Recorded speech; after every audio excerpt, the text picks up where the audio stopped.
Assalamualaikum warahmatullahi wabarakatuh, sahabat beriman. Sebelumnya izin memperkenalkan diri, nama saya Riko Fatur Rahman dari D3 tinggal 1 Rek 2. Di sini saya akan menceritakan tentang kisah dialog iblis dan Firaun. Dalam kitab An-Nawadir karya Syekh Syihabuddin Ahmad Ibnu Salamah Al-Mishri Al-Quyubi Asy-Syafi'i, dikisahkan suatu kali iblis mendatangi Firaun dan berkata, "Apakah kau mengenaliku?" "Ya," sahut Firaun. "Kau telah mengalahkanku dalam satu hal." "Apa itu?" tanya Firaun dengan penasaran. "Kelancanganmu mengaku sebagai Tuhan. Sungguh, aku lebih tua darimu, juga lebih berpengetahuan dan lebih kuat ketimbang dirimu. Tapi aku tidak berani melakukannya." "Kau benar," jawab Firaun, "tapi aku akan bertaubat."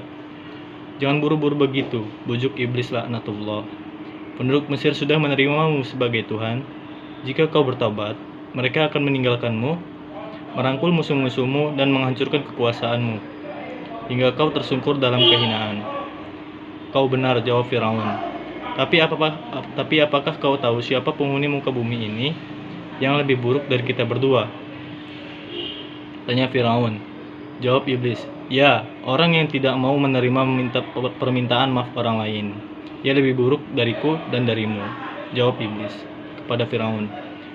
Dari kitab An-Nawadir Syihabuddin Ibnu Salamah Al-Mishri Al-Quyubi, Surabaya Al-Harimah. Dari sini kita dapat mempelajari bahwa sikap untuk saling memaafkan kepada sesama muslim maupun kepada sesama manusia, yaitu dengan cara meningkatkan ukhuwah Islamiyah maupun ukhuwah diniyah.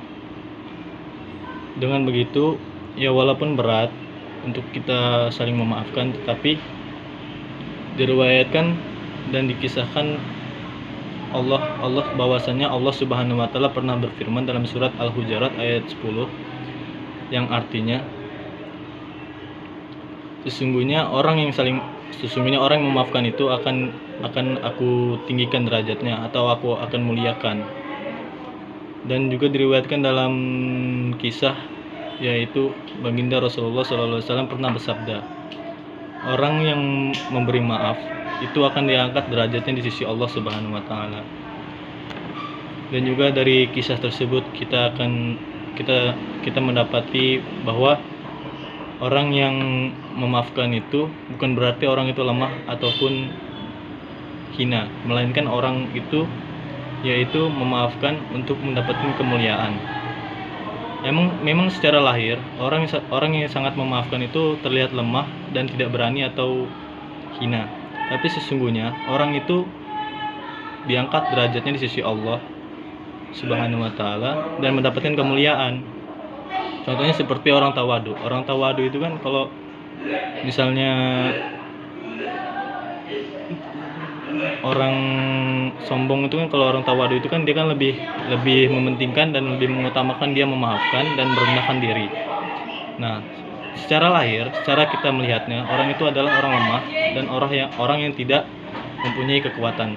Tetapi sesungguhnya dalam pandangan agama maupun pandangan kayak akhirat lah gitu ya peribahasanya, itu orang itu mendapatkan kemuliaan dan diangkat derajatnya. Dan diriwayatkan dalam Al-Quran surat Al-Hujurat ayat 10 tersebut pun sudah dijelaskan bahwa sesungguhnya orang Islam itu saling bersaudara, dan perbaikilah tali persaudaraan di antara keduanya. Nah, jadi ukhuwah itu nggak mesti ukhuwah Islamiyah, tetapi kan ada ukhuwah persaudaraan antara sesama manusia dan antara suku.